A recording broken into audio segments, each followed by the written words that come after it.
Hi, this is Matt with AppliancePartsPros.com. Today we'll be showing you how to repair your appliance.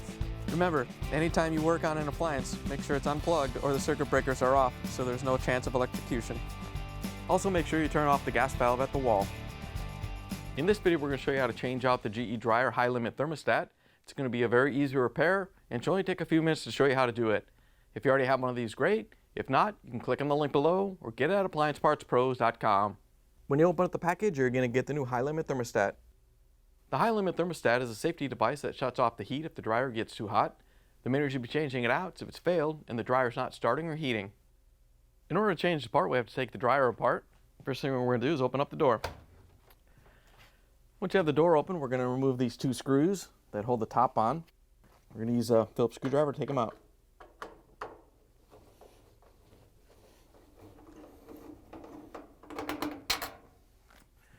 Once you have them out, we're going to close the door and go around back. Now we're going to use the corner nut driver to take out the screws that hold the access panel on.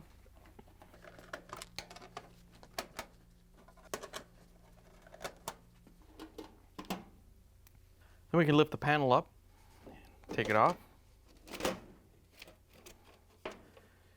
And we're going to use a small flathead screwdriver to help take the ground wire off if it's tight. Once you have it off, you can set the panel aside. Now that we have the back panel on, we have access to the control board. There's a lot of wires in here, so if you need to, take a picture of it so you remember where they go. They're all held on by locking tabs, so we're going to reach in and press the locking tabs and pull them off.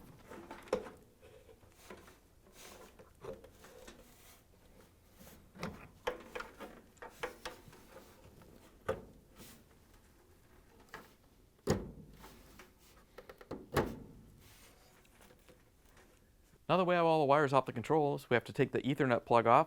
There's a little locking tab on this side. So we're just going to take a small flathead screwdriver and press in, and then press on it. And then just let it go. Once you have the Ethernet plug out, we're going to use the 1/4" nut driver to take out the long screws that hold on the control panel. Once you have the screws out, there's just a bunch of tabs around the control panel that hold it in. So we're just going to pull back to release them, and you can lift it off and set it aside. Now we have to get the wires down through the top of the dryer. They have these little covers on each side, so we're going to use the 1/4" nut driver to take out the screws that hold them in. Once you have the screw out, you just lift up on the cover and pull it out and set it aside. Then we're going to take the wires out of the little holder right here. Just need to unclip it. And then carefully feed the wires down through the hole so we can take the top off. Once you have this side done, we can do the other side.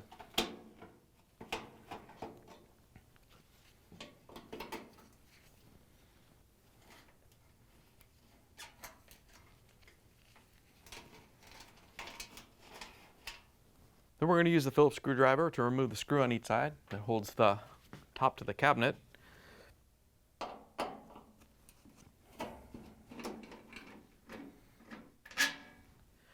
There's some tabs in the front, so we're just going to lift up on a little bit. And then there's part of the top goes underneath the lip on the cabinet. So we're going to lift up on it and then push it back. And then lift it off and set it aside. Now that we have the top off, we're going to disconnect the wiring harness for the light. There's a locking tab on there. You just want to press and separate it. Then we can use the 1/4" nut driver to take out these two screws that hold the front panel on. Once you have them out, we can pull the panel off. Don't pull the panel off all the way. We still have to reach down and disconnect the wiring harnesses. We're just going to drop the panel down far enough to see the wiring harnesses. There's the connector here for the moisture sensors. It's got a locking tab on the top. Just going to press and release the two. Then we have to move this little protector out of the way. Just going to pull it out of the tab right there. So we can disconnect the door switch wiring harness. Same thing, there's a little tab on the top. You're just going to press on it, pull the wire harness off. After you popped it off, you can let go of the cover. Then we can lift the front panel off. There's 3 little mounting tabs down there that it's mounted on. So we're just going to carefully lift it off and set it aside.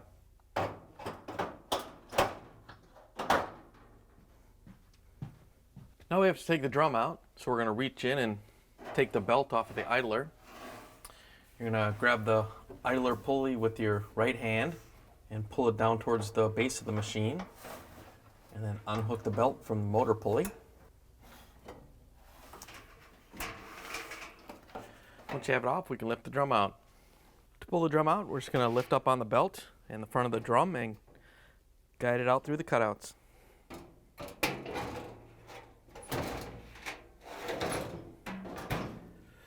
Once you have it out, you can set it aside. Now that we have the drum out, we have access to the high limit thermostat. It's the upper one mounted on the housing here. We're going to reach in with a small flathead screwdriver to help take the wires off. There's just 2 black wires. They're the same. You don't have to worry about mixing them up or anything. They're the same size. Once you have the wires off, we're going to use the ratchet with the deep 1/4 inch socket. Just reach in and take the screw out.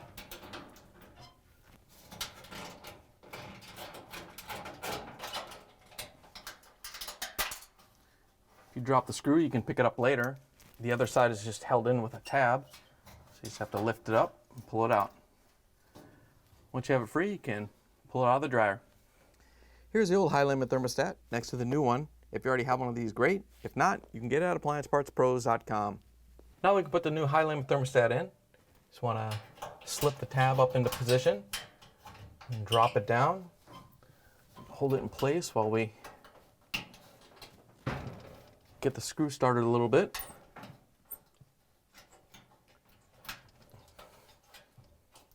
Once you have it started, we're going to grab the ratchet with the long 1/4 inch socket again and tighten it down.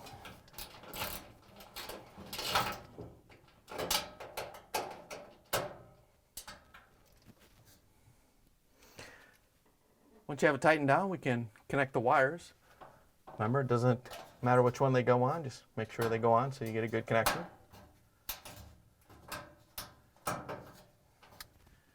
Then we can put the drum back in the dryer. You just need to pick it up by the belt and guide it through the cutouts in the cabinet. And then we're going to make sure the shaft goes into the little receptor in the back. Once you have the drum in, you want to make sure the belt is in the rear recess here, and you want to make sure that the grooves are towards the drum. Now that we have the drum in, we're going to reach in and put the belt on. Just want to reach in and pull the idler pulley down to the floor, and then hook the belt over the motor pulley, and then make sure it goes over the top of the idler pulley. Once you have it on, we can put the front panel back on. To put the front panel on, we're just going to lift it into place and set it onto the 3 mounting tabs.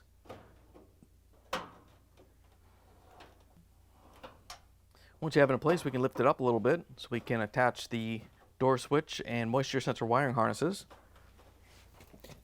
To attach those, we're just going to move the cover out of the way and reach in and grab the wiring harnesses. You got the pink and gray that goes to the moisture sensor. Just have to lock it together. Then we have the door switch wiring harness. Just plugs right into the door switch. Just want to plug it on so you get a good connection.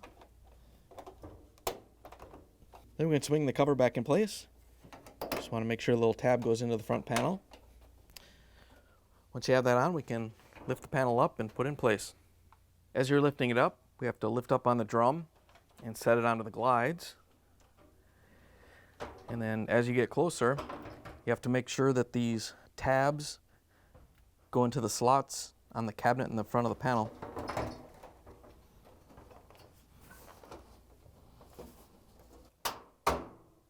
Once you have the panel in place, we can use the 1/4 inch nut driver to put in the screws to hold it on.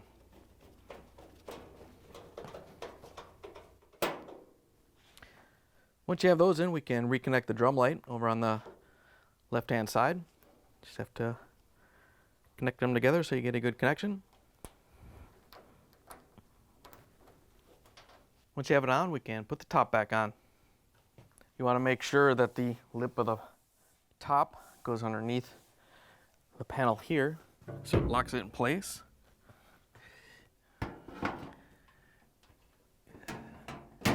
And as you lower it down, you want to make sure that these tabs go up into the top so it's lined up properly. And slide it forward.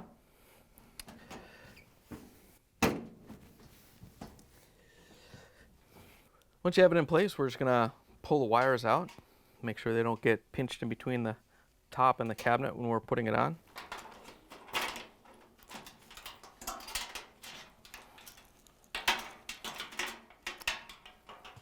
Once you have the wires out, we're going to come to the front and open up the door. Then we can use the Phillips screwdriver to put in the screws to hold the top to the cabinet. You might have to pull the top forward a little bit to get the holes to line up.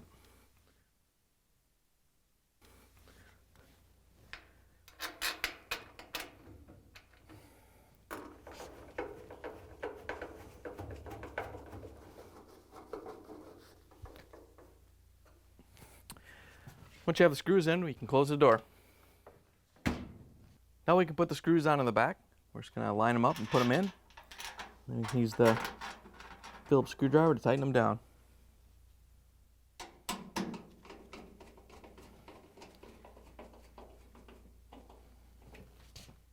Now we can put the covers on and route the wires. We're just going to put the feet down into little openings.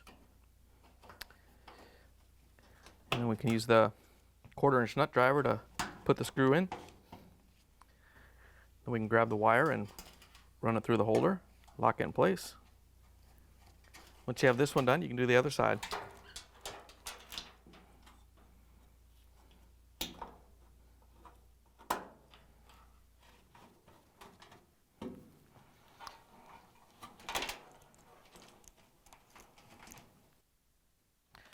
To put the control panel in, you have to make sure all these tabs and openings line up around it, and then push it forward to lock it in place. Once you have those on, we can use the 1/4-inch nut driver to put in the screws to hold it down.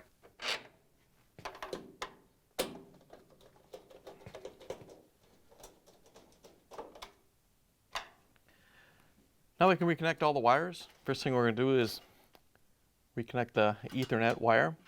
There's a little tab down here at the bottom that you have to line up, and you're going to push this side in first so it hooks over here, and then snap the other side in.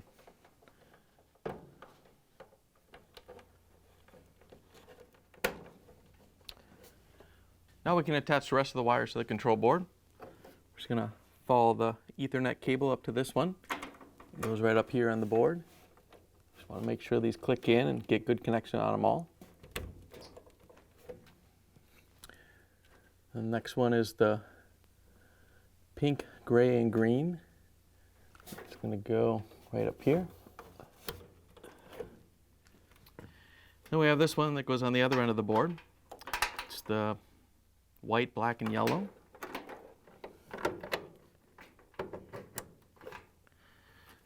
And then we have the relay wires, which, remember, there was the relay with the blue wire and the relay with the purple wire that matched the stickers.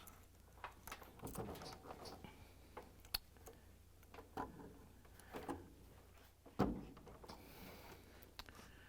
we can grab the red and black wire from the other end. It plugs right up here in the control board.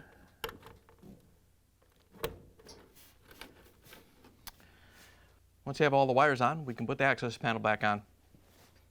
To put it on, we just want to grab the ground wire and push it onto the ground terminal.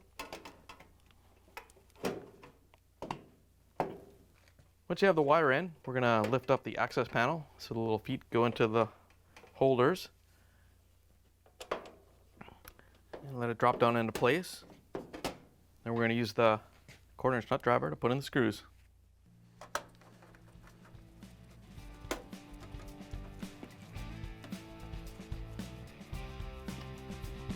Now that we have the dryer put back together, you can plug it in, turn the gas back on, and take it for a spin. Thanks for joining us for another successful repair brought to you by AppliancePartsPros.com. Check out our other repair videos on our site, Facebook, and YouTube.